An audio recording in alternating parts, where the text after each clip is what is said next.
We bring you the lunch edition of MBC News. I am Mobile Kaisa. The headlines. Saudi Fund for Development set to provide close to 30 billion kwacha towards the Blantyre District Hospital project. Southern African Development Community SADC calls for fresh elections in Madagascar.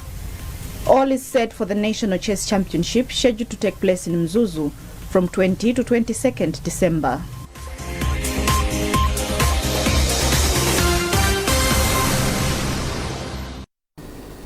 And now the news in detail. The extraordinary summit of heads of state and government of the Southern African Development Community SADC has called for the holding of fresh elections in Madagascar. SADC chairperson and president of South Africa, Cyril Ramaphosa, said the decision was reached at the conclusion of the summit, where member states agreed to support efforts aimed at restoring peace and stability in Madagascar, which is currently facing political instability.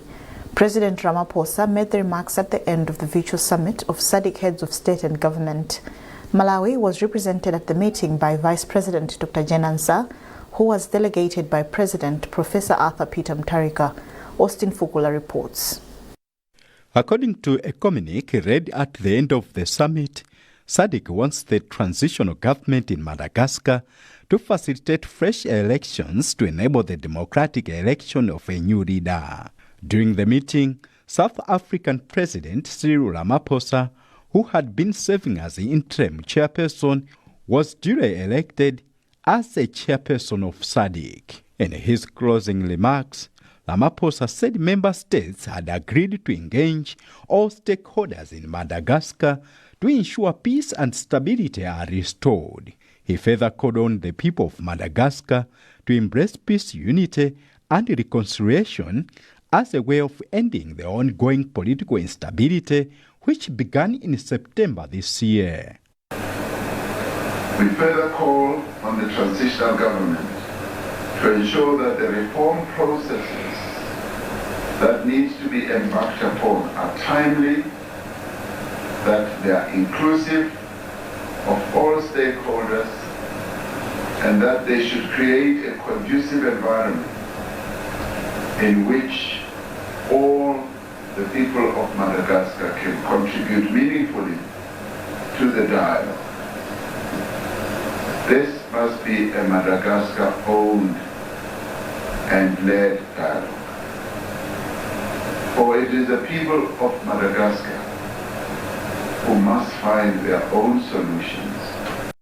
In her remarks, Vice President Justice Dr. Jenansa assured Malawi's support for the SADC chairmanship. She also commended the joint fact-finding mission for its comprehensive analysis of the political and security situation in Madagascar. Meanwhile, the SADC Secretariat has commended President Mutharika, chairperson of the SADC organ on politics, defense and security cooperation, for his role in promoting peace and stability in the SADC region.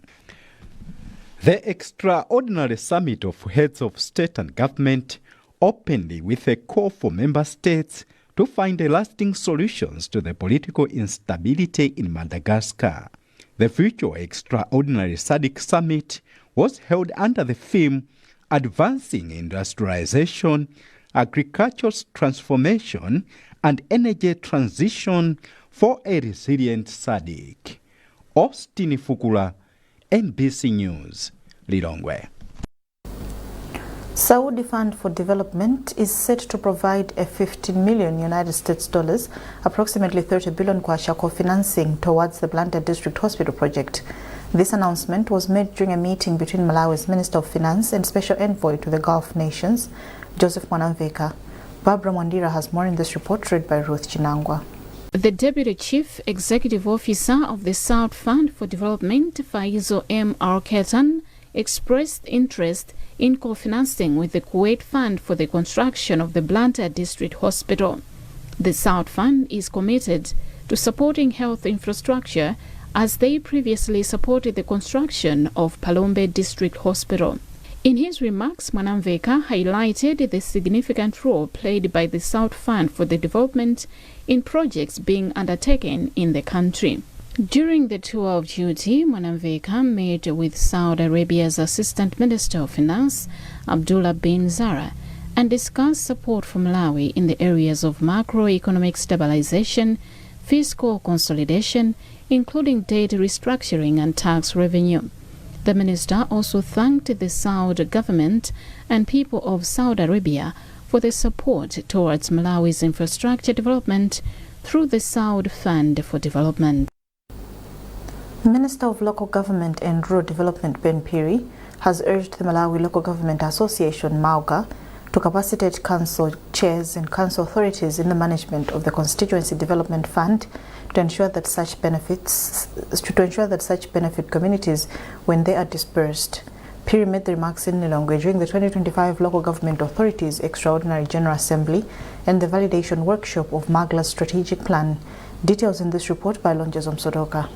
The Malawi Local Government Association MAGA was established to help the government of Malawi realize and sustain the decentralization agenda by informing and guiding national policy on decentralization and local development activities in the country. Speaking during the meeting, Minister of Local Government and Rural Development Ben Piri said strategic plans are vital to any institution's vision. He assured full support to the district councils and called for effective collaboration in their work to bring positive change, regardless of political party affiliation. Piri further urged MAGA to build capacity on the Constituency Development Fund for effective implementation of the fund. As it stands now, there is an imbalance between the oversight and the executive. You will find that you have got a councillor A who has got to provide oversight to Officer B, but in terms of academic qualification and understanding of issues, they are way apart. It is easy, therefore, for the Secretariat to bulldoze, to hoodwink, and to do whatever they want to do, because they will ride on the maybe for lack of better word, lack of understanding of certain issues. That's why I was encouraging MAGA and indeed stakeholders as we devolve the money to capacitate the oversight responsibilities. On her part, Executive Director of MAGA, Hadrod Nkandawire, said the strategic plan also focuses on building the capacity of council chairs, mayors and other relevant stakeholders in promoting decentralization and local governance, including the effective management of CDF. After it's validated and adopted, is to translate that strategic direction into programming. And we'll sit down with the Minister of Local Government after we come up with an action plan, how best we can have the aspiration of a strategic plan on capacity and enhancement realized. We're also looking at possibly coming up with a replica program of what was taking place at Parliament, a parliamentary support program. We can have a replica of the same, where we come up with a comprehensive package, capacity building, to handhold the council members for them to be able to provide meaningful oversight on public finance management and service delivery, and also to the technical staff, what are the gaps that are there that they need to be enhanced for them to be able to enhance their performance. The Constituency Development Fund, CDF, was one of the key issues discussed during the 52nd parliamentary session. The two-day meeting brought together mayors, chairpersons, district commissioners, chief executive officers and other delegates from local government authorities across the country. Lonjeson Sodoka, NBC News, Lilongwe.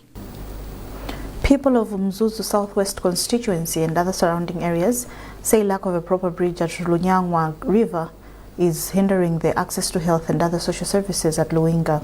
One of the residents in Mchengautuwa, Shola Kawonga, said this when MPC crew visited the site to appreciate the challenges they are facing to cross the river. Alex Mwangosi has compiled this report, read by Chimwemwe Melolo. Although Mzuzu Central Hospital is a few kilometers away from Mchengautuwa, residents of the area find it difficult to access services at the facility due to lack of a proper bridge at Lunyangwa River. Worse still, motorists from the area are forced to go through the central business district, increasing traffic on M1 Road to Mzuzu Central Hospital. One of the residents of Mchengautuwa, Shora Kaonga, says the makeshift bridge they are currently using is a death trap, especially among people with disabilities and children. Sonda, Mchangautua, Chivavi, we have got several challenges when we're going to Muzu Central Hospital, especially this road, which is a shortcut to those who are using by road, who doesn't have any means of transportation. So as for us, the challenge is that the bridge is a threat to our lives. It is endangering us when we're passing, especially during rainy season. Though not when rainy season, because like me, I'm representing my fellow people who are visually impaired, any disability. So this bridge to us is endangering our lives because it's not in good position. So we would like this bridge at least to be renovated so that it is passable to people who are disability challenged. Member of Parliament for the area, William Nkandawire, assured the people that the 5 billion Kwacha Constituency Development Fund will assist in constructing a modern bridge and open up a road to Ruinga so that people around in Nkhani should easily access social services like health and education on the other side of the river. It will be no longer a problem with the 5 billion Kwacha Constituency Development Fund that Professor Arthur Peter Mutharika has allocated in the next budget, in the next year's budget for each and every constituency. Let me assure the people that that one of the development that will benefit that 5 billion is this bridge. What we want to do is I want even small vehicles to be passing here so that people can save transport costs if they want to use transport. Meanwhile, the parliamentarian is maintaining the makeshift bridge while waiting for the increased Constituency Development Fund, which is expected in the next financial year. MBC Acting Director General has emphasized the need for MBC staff to strive for professionalism, work according to mandates, highlighting its importance in regaining public trust. Chiwoni has since explored the staff to respect one another, follow procedures and processes, reporting lines, strive for quality programming and news, and maintain unity of purpose for MBC to strive. He has since called on the staff to follow proper procedures to express their grievances when injured. The Malawi judiciary has renewed its agreement with the Malawi Broadcasting Corporation to continue airing Kotilanga program on MBC platforms. Speaking during the signing of the agreement, Chief Justice Rizini Mzikamanda, SC, said there is significant improvement on how the public understands court processes and operations. Secret Segula has the details. Speaking to MBC, Chief Justice Rizini Mzikamanda said they have seen an improvement on how the populace perceives the courts since they signed the agreement with MBC. Nzikamanda added that the courts promote the open justice system as a way of demystifying the misconceptions about the court's proceedings. The programs that the Malawi Broadcasting Corporation produces and broadcasts to the people about how the courts operate have really helped in demystifying the courts. There were lots of misconceptions about what we do in the courts, and some of the anger that comes against the courts are based on those misconceptions. But with this 1 year experience, we have seen that some of the misconceptions have been corrected. Taking his turn, Acting Director General for Malawi Broadcasting Corporation, Moses Chiwoni, said as a public broadcaster, they will keep Malawians informed about the court proceedings through its platforms. We have plans to increase more programming because as of now we are mostly doing the program Kotilatu, but we would want to ensure that we have more programming, and even in terms of news content we would also want to get more from the partnership that we are going to have with the judiciary. So we expect that the public should be able to get more information, more news pertaining to how the courts operate. The agreement stipulates that the judiciary is to provide content for the Kotilatu program, while MBC provides airtime for the 30-minute program on TV and Radio 1. The first agreement was signed on 23rd September last year. Secret Segula, MBC News, Blantyre. You're watching the lunch edition of MBC News. A reminder of our top stories. Saudi Fund for Development set to provide close to 30 billion kwacha towards the Blantyre District Hospital project. Southern African Development Community SADC calls for fresh elections in Madagascar. All is set for the National Chess Championship scheduled to take place in Mzuzu from 20 to 22nd December.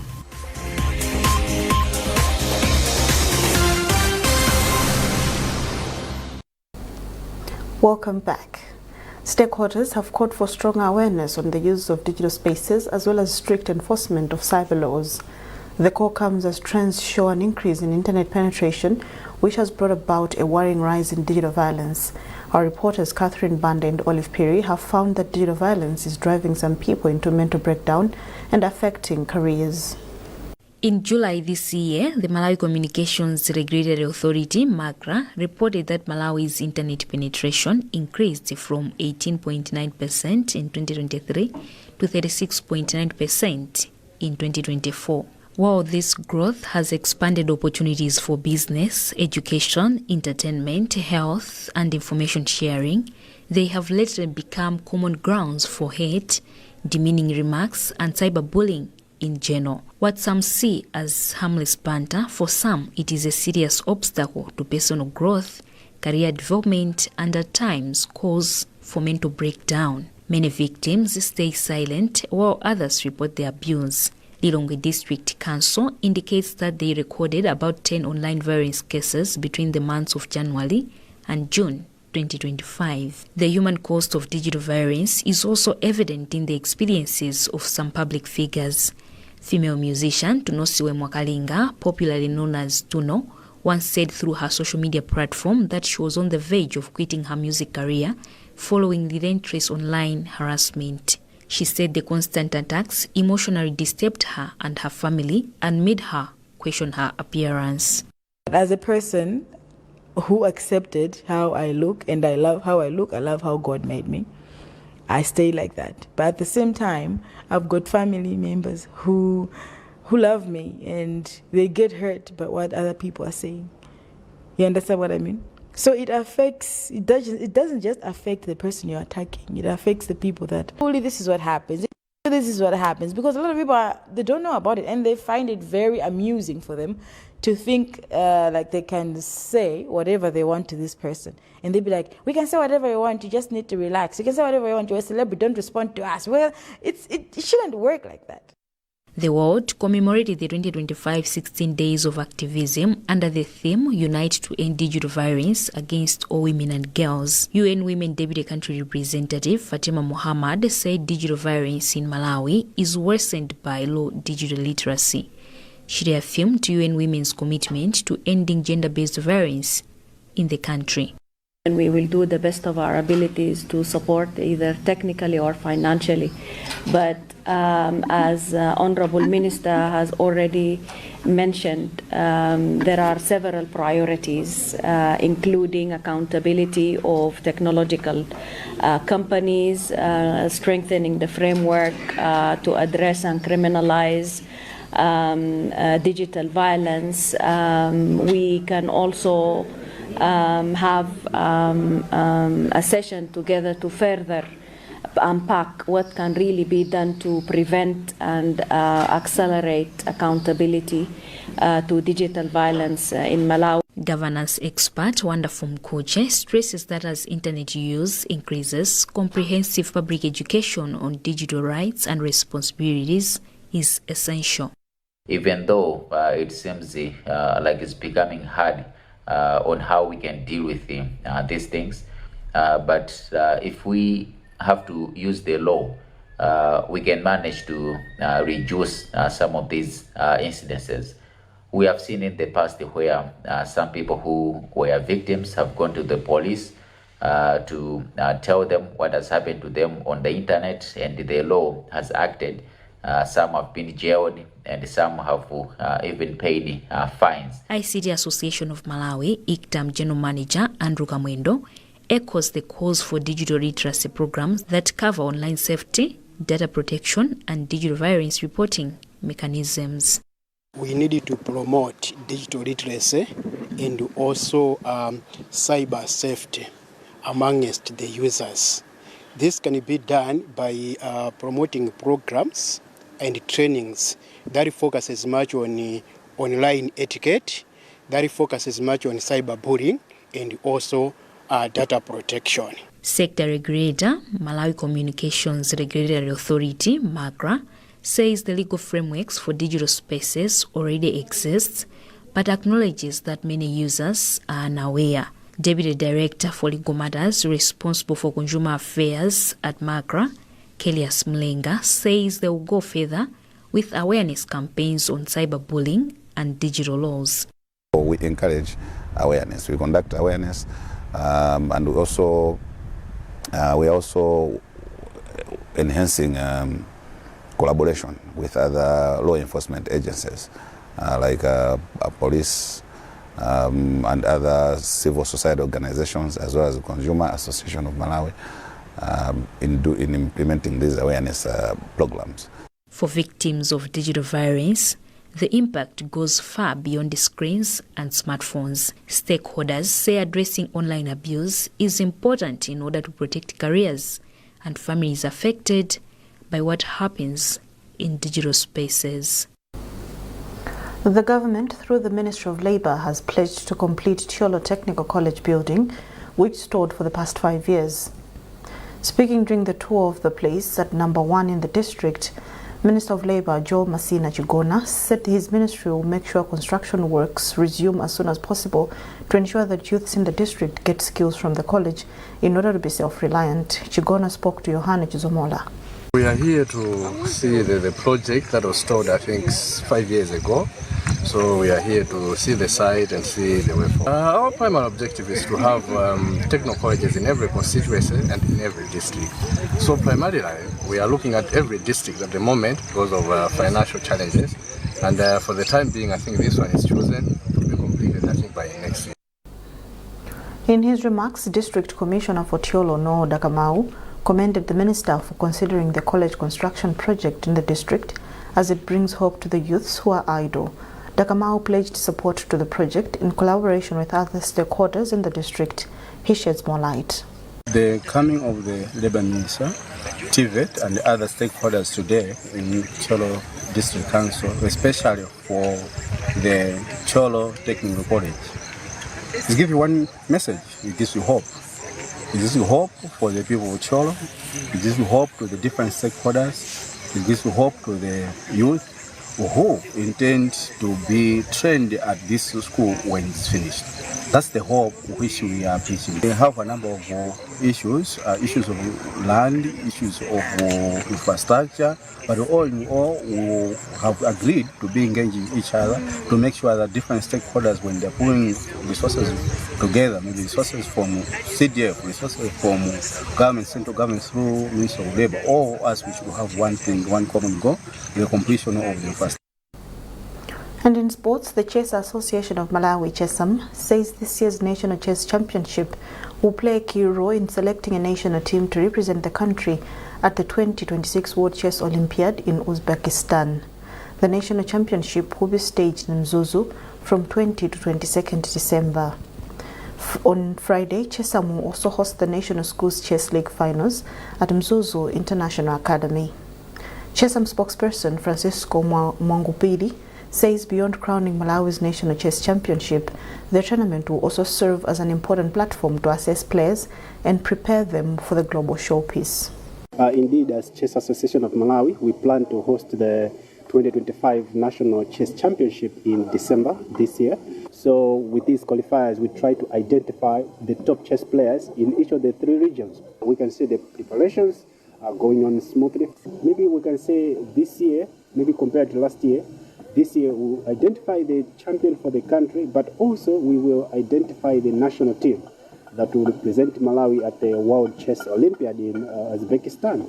So this is like the biggest chess competition where all the federation, the countries, they send their teams to compete. So as Malawi, we have been taking part in all the Olympiads from the past. It's an event that takes place every 2 years. So the last one was in 2024, so the next one is in 2026. So the national championship for this year will be will be used to identify the top 5 players in both the open and women's category who form the national team that will represent Malawi at the World Chess Olympiad. So I think this is the key objective for the national championship. Well, that item concludes this edition of MBC News. A reminder of our top stories before we leave. Saudi Fund for Development set to provide close to 30 billion kwacha towards the Blantyre District Hospital project. Southern African Development Community SADC calls for fresh elections in Madagascar. All is set for the National Chess Championship scheduled to take place in Mzuzu from 20 to 22nd December.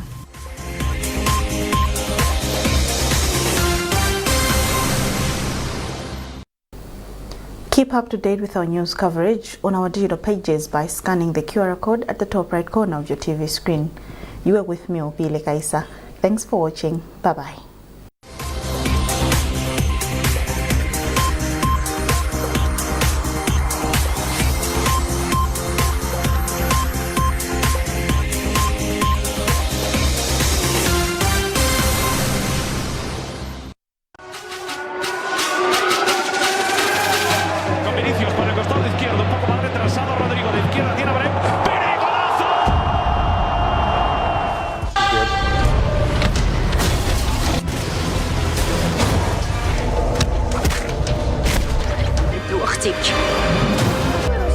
What's your name? Gary, huh? He's my game. We put everything into this. Those that can do it and succeed. How to fix it. This city it has isn't been just a my home cookbook, for it's part of being hit here with the latest global news and insightful documentary.